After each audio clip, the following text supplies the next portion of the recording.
दोस्तों फर्ज करें कि पुलिस आपको किसी नाहक जुर्म में पकड़ लेती है और अदालत आपको उस जुर्म की कोई सजा सुना देती है। ये सजा 5 साल, 10 साल, 15, 20, 25, 30 हत्ता के इससे ज्यादा सालों की भी कैद पर मुश्तमिल हो सकती है। आप जानते हैं कि आप बेगुनाह हैं, लेकिन पुलिस आपके खिलाफ है, सबूत आपके खिलाफ हैं और अदालत आपको सजा सुना चुकी है। आपके जहन में क्या आएगा कि आपकी जिंदगी खत्म हो गई। लेकिन दोस्तों आज की स्पेशल वीडियो में मैं आपकी मुलाकात ऐसे लोगों से कराऊंगा जिन्होंने इस तरह नहीं सोचा। इन लोगों ने भी कोई जुर्म नहीं किया था, लेकिन इसके बावजूद पुलिस ने इनके खिलाफ भी जाली मुकदमे बनाए, इनके खिलाफ भी जाली सबूत अदालत में पेश किए गए, इनको भी कई सालों की सजा सुना दी गई, लेकिन ये अपना मुकदमा लड़ते रहे। कई सालों बाद जब अदालत ने इस बात का इकरार किया कि ये लोग बेगुनाह थे और इनको रिहाई मिल गई हमेशा हमेशा के लिए, तो इन लोगों के और इनकी फैमिलीज के तासुरात क्या थे। ये वीडियो आपको बेहद इमोशनल कर देने वाली है, सो इस वीडियो को शुरू से लेकर आखिर तक पूरा जरूर देखिएगा। तो आइए शुरू करते हैं।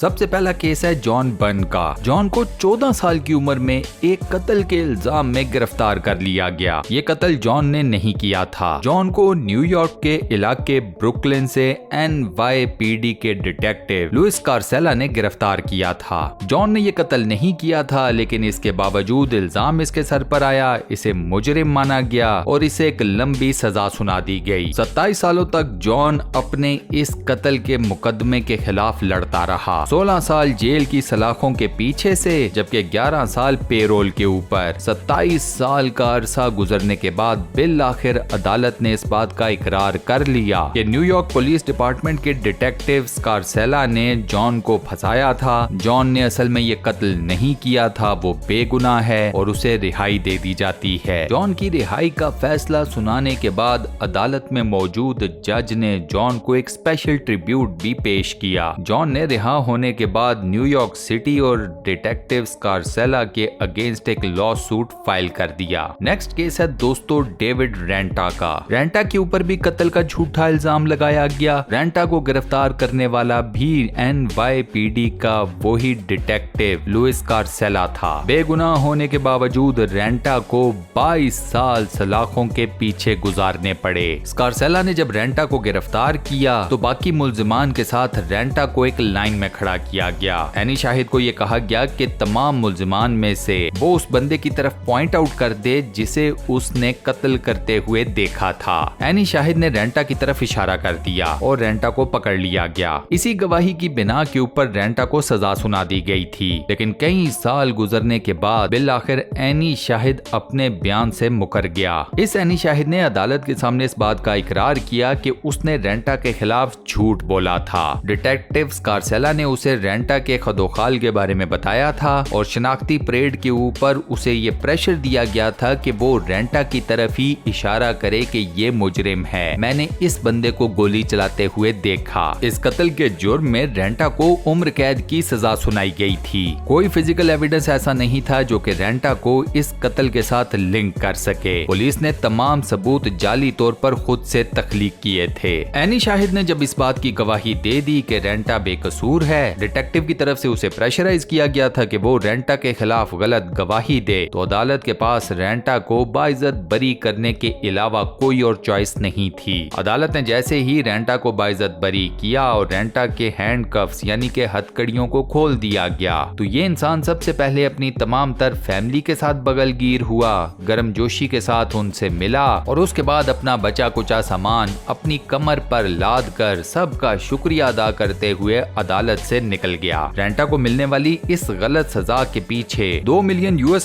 रेंटा को पे किए गए स्टेट की तरफ से और $6.4 मिलियन की सेटलमेंट रेंटा को दी गई सिटी ऑफ न्यूयॉर्क की तरफ से। नेक्स्ट केस है सूजन मेलन का। सूजन मेलन को एक कत्ल के इल्जाम में उम्र कैद की सजा सुनाई गई थी और यहाँ पर भी इस बेगुनाह औरत को सजा सुना दी गई एक झूठी गवाही के पीछे। सूजन को लॉस एंजलिस कैलिफोर्निया के मैकडॉनल्ड्स के एक आउटलेट से गिरफ्तार किया गया जब उनकी उम्र 42 यानी कि 42 साल थी। वो अपनी बेटी को मैकडॉनल्ड्स खिलाने के लिए लेकर आई थी। पुलिस के एक इन्फॉर्मेंट ने पुलिस को ये बताया कि सूजन ने अपने एक एक्स बॉयफ्रेंड को कत्ल करने का इकरार उसके सामने किया है। सूजन ने यह कत्ल नहीं किया था। पुलिस के इन्फॉर्मेंट की जुबान के पीछे पुलिस ने इस बेगुनाह औरत को गिरफ्तार कर लिया। अदालत ने कत्ल के इल्जाम में सुजैन को उम्र कैद की सजा सुना दी और 17 साल ये खातून जेल में रही। इसके वकील अदालत में इसका मुकदमा लड़ते रहे और फिर अदालत के सामने कुछ ऐसे ठोस शवाहिद, कुछ ऐसे ठोस सबूत पेश किए गए जिनकी बिना पर यह पता चल गया कि पुलिस का वो इन्फॉर्मेंट जिसने इस बात का इकरार किया था कि सूजन ने उसके सामने ये बताया है कि उसने अपने एक्स बॉयफ्रेंड का कत्ल किया है, ये इन्फॉर्मेंट एक झूठा इंसान है। ये झूठ बोलकर लोगों को बेगुनाह फंसाता रहा है। अदालत में जैसे ही इन्फॉर्मेंट झूठा साबित हुआ, सूजन का केस वहीं पर अपनी मौत आप मर गया। कत्ल का इल्जाम भी झूठा साबित हो गया तो अदालत ने सूजन को 17 साल बाद बाइज्जत बरी कर दिया। 17 साल कैद काटने के पीछे स्टेट ऑफ कैलिफोर्निया ने सूजन को $5,97,200 का जुर्माना पे किया। इसके अलावा लॉस एंजलिस सिटी काउंसिल ने सूजन को $12 मिलियन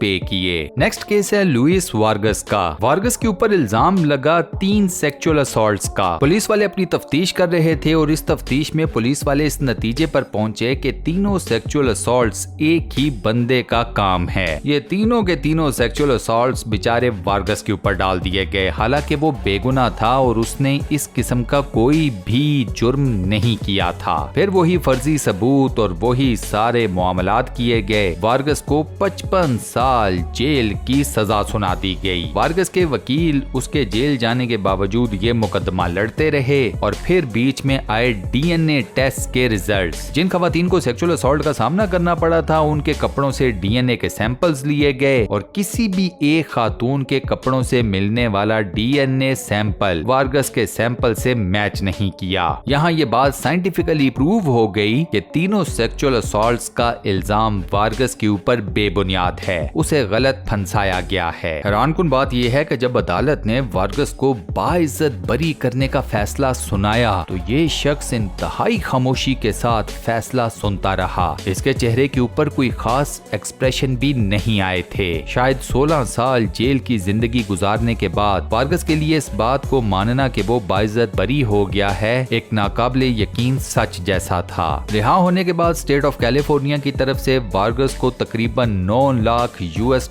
का कंपनसेशन पे किया गया। रिहा होने के फौरन बाद वार्गस ने अपनी मां के साथ जाकर हैमबर्गर खाया क्योंकि उसकी मां ये चाहती थी कि जब उसका बेटा बाइज्जत बरी हो तो वो अपने बेटे के साथ जाकर सबसे पहले एक हैमबर्गर खाएगी। नेक्स्ट केस है डैनियल वेगस का। टेक्सास से ताल्लुक रखने वाले इस शख्स के ऊपर दोहरे कत्ल का इल्जाम लगा। जिस वक्त डैनियल के ऊपर ये इल्जाम लगा उसकी उम्र सिर्फ 16 साल थी। पुलिस ने इस बच्चे को गिरफ्तार किया। इंटेरोगेशन रूम में डिटेक्टिव ने इस 16 साल के मासूम बच्चे को प्रेशराइज किया, इसे मारने की भी धमकी दी और डेथ पेनल्टी की भी। 16 साल का ये बच्चा ये तमाम धमकियां सुनकर डर गया। पुलिस ने इस डर का फायदा उठाते हुए डैनियल से कन्फेशन पेपर के ऊपर साइन करवा लिए। अदालत में डैनियल ने ये बात सबके सामने रखी कि इस कन्फेशन पेपर के ऊपर उससे साइन प्रेशर दिलवाकर उसे खौफजदा करके लिए गए हैं, लेकिन अदालत ने डैनियल की इस बात को नहीं माना। दोहरे कत्ल के इल्जाम में डैनियल को उम्र कैद की सजा सुना दी गई। 18 साल इस शख्स ने अपनी जिंदगी के दिन और रात जेल की सलाखों के पीछे गुजारे। डैनियल के तमाम मुकदमे का 3 मरतबा ट्रायल हुआ। पहली मरतबा ट्रायल में जूरी किसी नतीजे पर नहीं पहुंच सकी। दूसरी मरतबा ट्रायल में जूरी ने डैनियल के खिलाफ गिल्टी का वर्डिक्ट दिया। इसी वर्डिक्ट की बिना के ऊपर अदालत ने डैनियल को उम्र कैद की सजा सुनाई थी। डैनियल को 18 साल जेल में गुजारने के बाद तीसरे ट्रायल के एंड के ऊपर जाकर रिहाई मिली। जब जज ने डैनियल को उसकी रिहाई का हुक्मनामा सुनाया तो कमरा अदालत के मनाजिर कुछ ऐसे थे।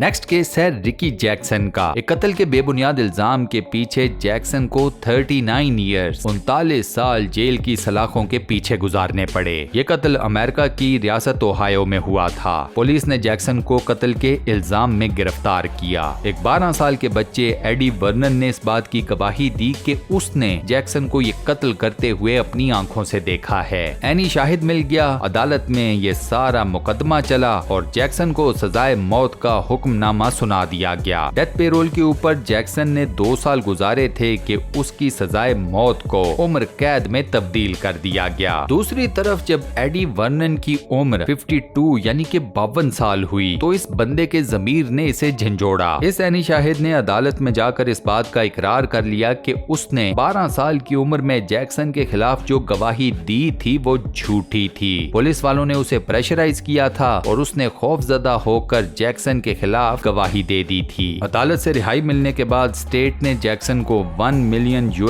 की कंपनसेशन पे की और एडिशनल $2.65 मिलियन की रकम जैक्सन को पे की गई इनकम लॉस्ट के खाते में। इसके बाद दोस्तों लास्ट केस है क्रिस्टियन लोबाटो का। लोबाटो को 18 साल की उम्र में लास वेगस की पुलिस ने गिरफ्तार किया एक होमलेस मैन के कत्ल के इल्जाम में। ये कत्ल लोबाटो ने नहीं किया था लेकिन इसका सारा इल्जाम इस बच्ची के सर पर डाल दिया गया। फिर वही पुलिस की तहकीकात हुई, सबूत इकट्ठे किए गए, अदालत में मुकदमा आया और अदालत ने सबूतों की बिना पर लोबाटो को उम्र कैद की सजा सुना दी। टोटल नंबर ऑफ ईयर्स बने 45 यानी कि 45। 16 साल लोबाटो ने जेल की सलाखों के पीछे गुजारे। लोबाटो के वकील अपनी तहकीकात में लगे रहे और फिर बिल आखिर वो इस बात के ठोस सबूत अदालत के सामने ले आए कि जिस वक्त लॉस वेगस के अंदर उस होमलेस आदमी का कत्ल हुआ, लोबाटो उस जगह से अपनी फैमिली के साथ 3 घंटे की मुसाफत दूर एक और जगह के ऊपर थी। अब कत्ल कहीं और हुआ था और जिसके ऊपर कत्ल का इल्जाम था वो जगह से 3 घंटे